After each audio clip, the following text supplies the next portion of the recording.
Assalamualaikum warahmatullahi wabarakatuh. Nama saya Nurmalina binti Hassan, nombor matrik 1233183. Nama saya Junaida binti Jurjani, nombor matrik 1233184.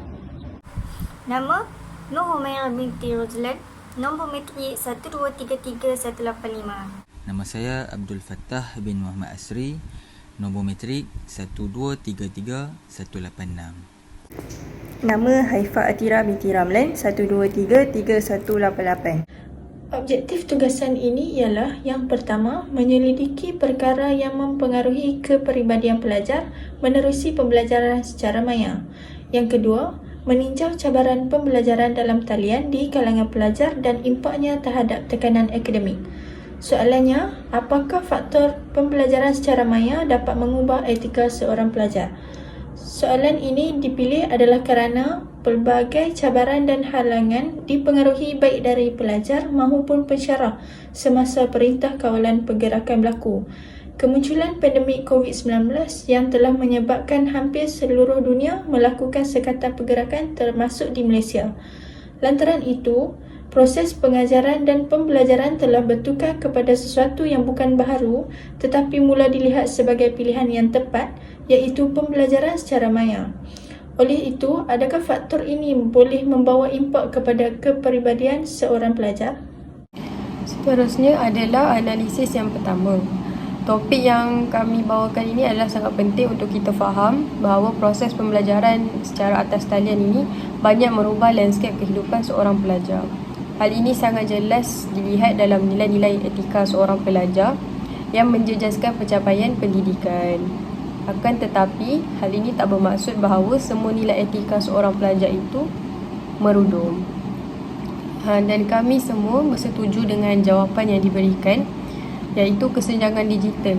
Yang bermaksud, kesenjangan digital ni maksud dia ketidakseimbangan akses antara seorang individu itu dengan individu yang lain. Kerana tak semua individu memiliki keupayaan yang sama terhadap teknologi dan sambungan internet. Ini boleh menyebabkan sesetengah individu tu mungkin akan terpinggir dari pengalaman pembelajaran. Isu yang utama bagi dalam kalangan pelajar adalah masalah teknikal yang melibatkan capaian internet serta masalah kelajuan sambungan internet. Selain itu, capaian internet memainkan peranan yang sangat penting kepada semua pelajar.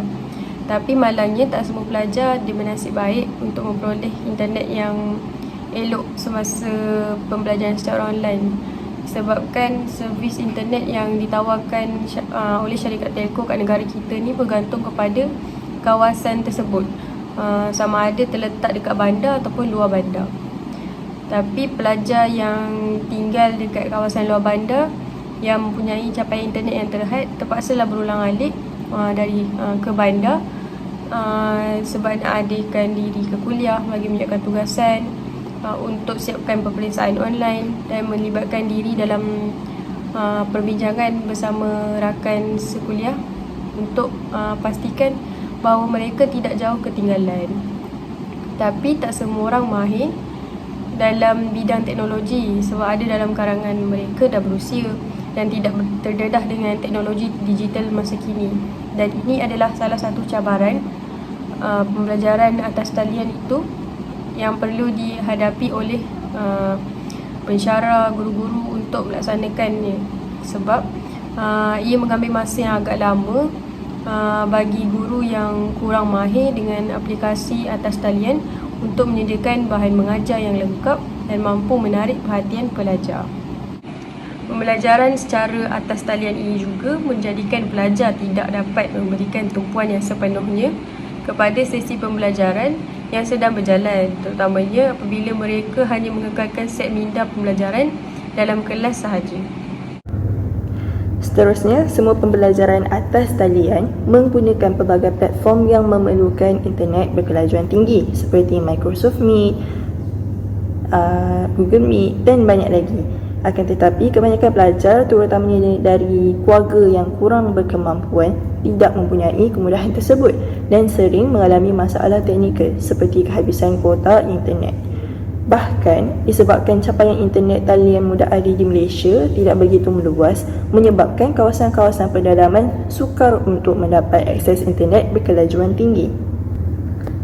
Aspek pembelajaran dalam talian dapat dilihat menguji keupayaan pelajar untuk mengadaptasi teknologi melalui penggunaan media digital yang dapat mendorong kepada tekanan akademik dalam kalangan pelajar. Cabaran ini menyebabkan pelajar perlu menyediakan dana yang mencukupi untuk membeli peranti yang sesuai bagi memudahkan pembelajaran dalam talian berjalan dengan baik. Kita pergi kepada analisis yang kedua. Poin pertama adalah menimbulkan cabaran yang besar kepada pelajar. Contohnya daripada latar belakang keluarga yang kurang berkemampuan.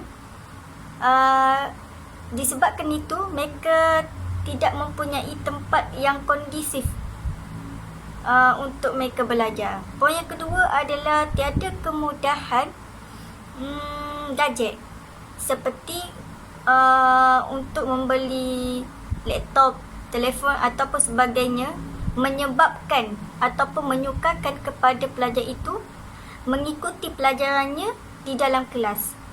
Poin ketiga adalah tidak mampu menyediakan tempat yang kondusif seperti ruang yang sempit.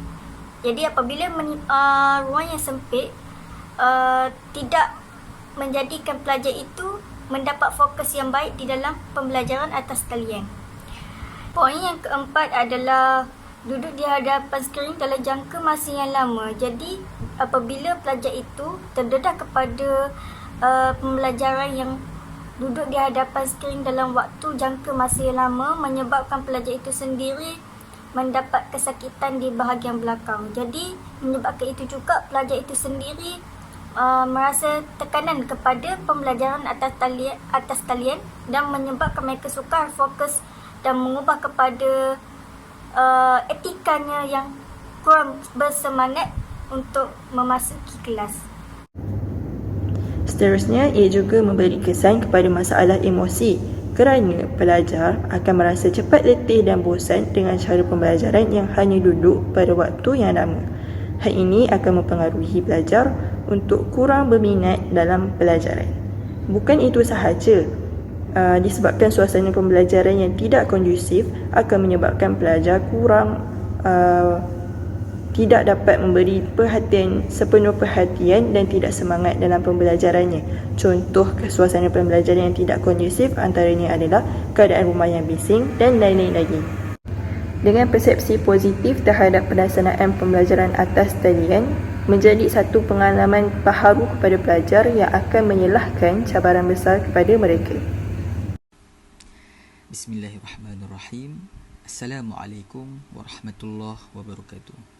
Jadi, kesimpulan daripada tajuk ini ialah memberi impak kepada semua aspek perkara, terutamanya terhadap para pelajar di universiti, sama ada awam ataupun swasta. Yang kedua, kegagalan dalam mengakses internet memberi cabaran kepada para pelajar. Hal ini kerana bukan semua pelajar bernasib baik untuk mendapatkan akses internet yang baik. Seterusnya, capaian internet memainkan peranan penting untuk sesi pembelajaran yang dilakukan itu berjalan dengan baik. Dan akhir sekali, sewajarnya kita semua menitik beratkan isu keselamatan emosi ini di kalangan para pelajar dalam norma baharu ini.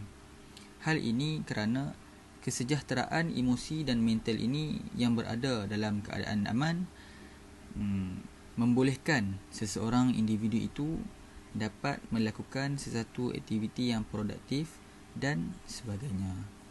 Sekian saja. Assalamualaikum warahmatullahi wabarakatuh.